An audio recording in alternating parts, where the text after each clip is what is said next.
Hello, I'd like to welcome you to Cigarsindia.in's YouTube channel. I'd like to thank my hosts, Abhilash and Joy, for graciously inviting me to do the sample and give my views on my Uzi weighs a ton. We've been reviewing this before and trying it at different times. Also, we've been trying some of the other Vitolas in the Drew Estates range. But for this, because it's a new thing that we're doing today, actually reviewing it for the camera and for YouTube, we thought we'd go with a tried and tested one, which we like, and just explore the possibilities. I insisted on actually doing this cutting exercise simply because I was shown an interesting way of cutting a cigar, the perfect way of cutting a cigar, by a chap I met in London from Hunters and Franco.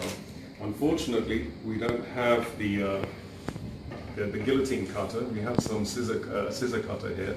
Hopefully, we should try it and see if it works.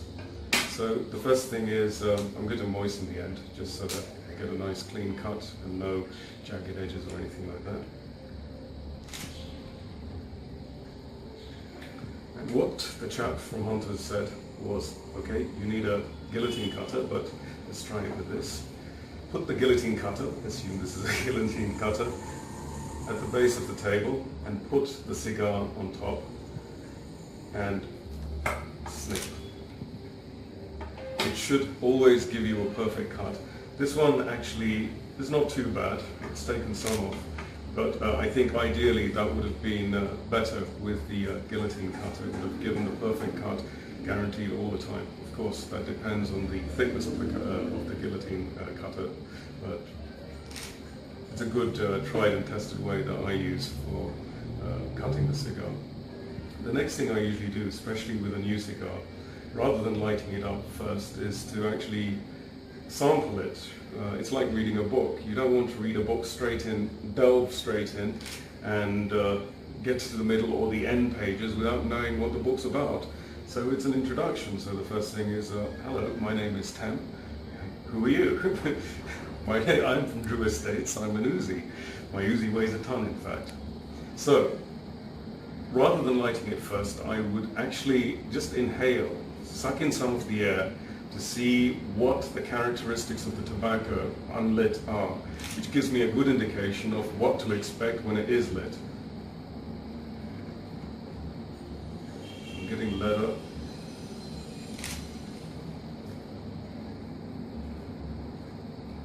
I'm getting coffee, getting some hints of chocolate.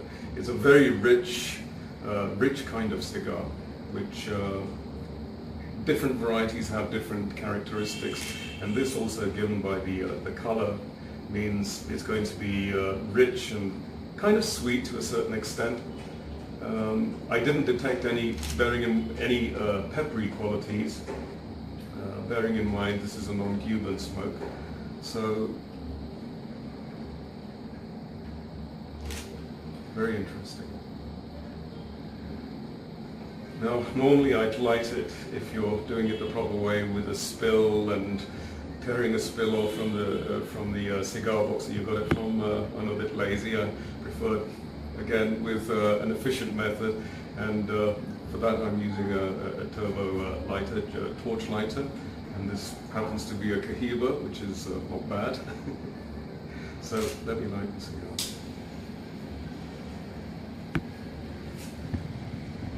I'm lighting the cigar, the foot of the cigar.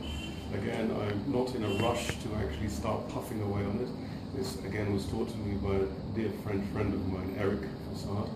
He said, take your time with these things. It needs to be lit. So, going by that, it's nicely lit. And the perfect way is, if it is lit properly, the flame should transfer from the lighter to the cigar, and it should ignite in a nice plume of smoke. So lads, if you get that shot perfectly, put it on a fast shutter speed. And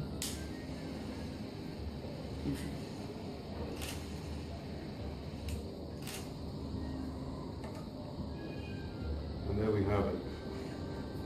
To get an even burn, you can always blow on the other side to make sure that it's nicely and evenly lit. There's one dark patch which we can just try and keep that up.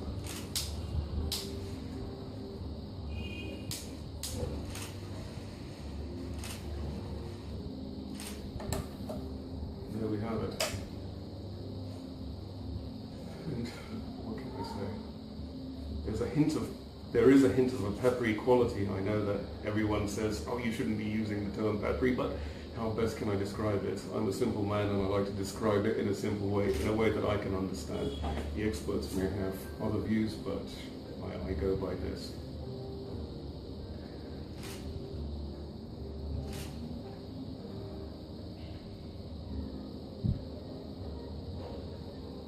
Wonderful.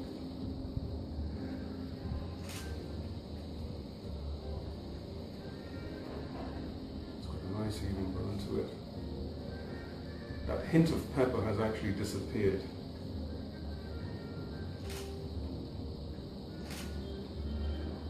Unlike other non-Cuban cigars, which have that quality and they tend to persevere with that quality, it might be producing to a certain extent a one-dimensional cigar. This actually has some complexity. So it was a mere hint to pepper. It's dropped down now. Now I get a nice toasty kind of charcoaly kind of character coming through. Smoky.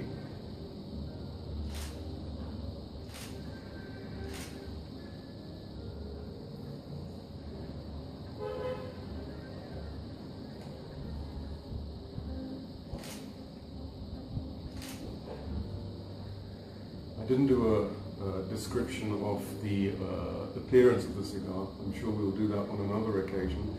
I just wanted to bring in this vignette about the anecdotal story about cutting the cigar and lighting it, first impressions.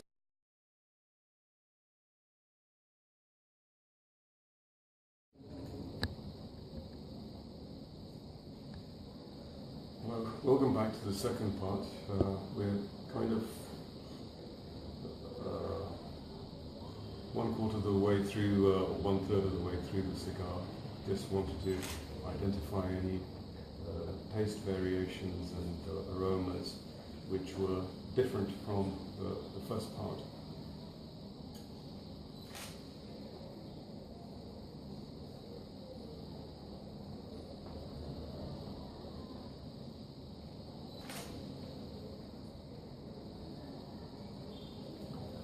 There has been a good change in the cigar. Before, as I said, it started off with a mere hint of peppery quality, but that's nicely settled in now. I'm just getting a very toasty, very satisfying smoke.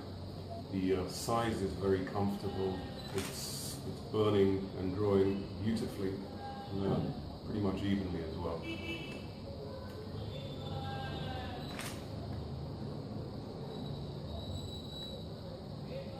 What characters am I getting out of this?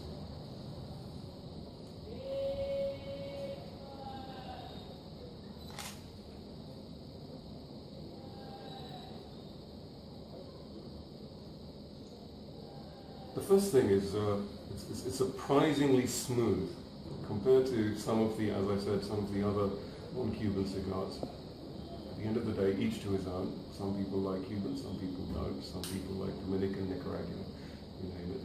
So they go for that. But what I find is that there tends to be a very monotone characteristic of that peppery quality which permeates throughout a lot of the non-Cuban cigars.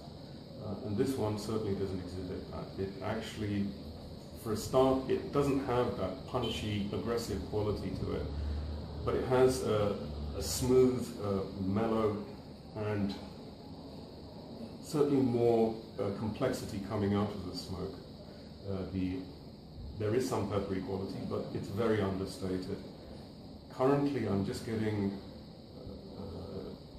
toast, and toasted chocolate is the best way I can kind of describe it. That's what I'm picking up.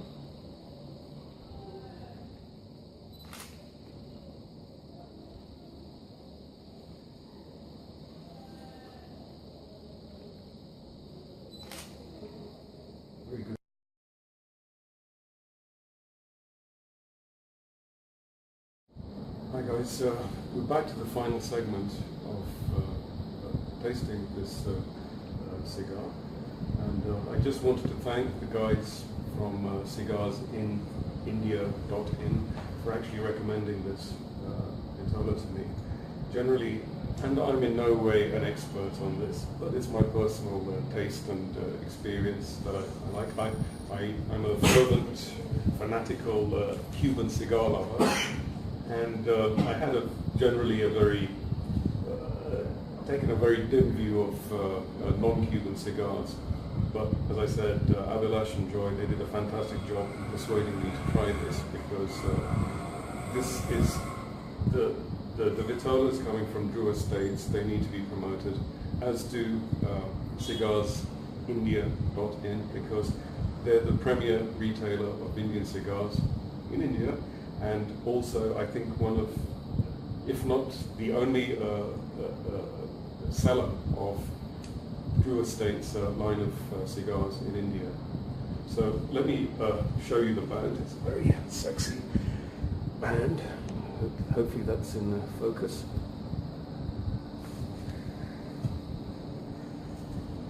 Going back to the cigar now, it's actually picked up a bit. It's become a bit punchier. There was a mellow part in the middle where it was just lulling you into, oh, am I going to get anything more? But it's come back and it hasn't disappointed. It's just thrown back some more power and punch in the smoke.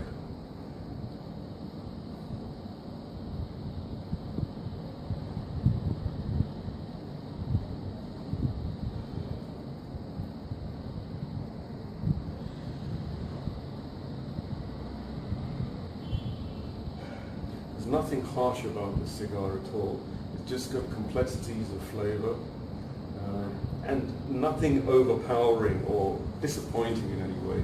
The draw has been beautiful. It's been very well constructed, and I would certainly, as I said, as a Cuban cigar lover, this has been a standout cigar for me, coming from Drew Estates. They put the other established non-Cuban cigar manufacturers to shame, I would say, honestly to shame. And they have certainly raised the bar of what can be produced. I'm sure that we'll be exploring some other cigars going in the future. But for now, I would strongly suggest, and I was reluctant when I did it, when I first tried it, but I can only say you should definitely try this, whether you're a non-Cuban cigar lover or a Cuban cigar lover. Just go for this and you will not be disappointed. You can pick this up from Cigarsindia.in, and if you speak to the guys, in fact, the link will be below. And if you would just let me enjoy the cigar now in peace. We've got some drinks here to accompany this. I think this Abhilash would, very sweet, very rich, very fruity whiskey will go perfectly with this Drew Estates My Uzi Ways of Time.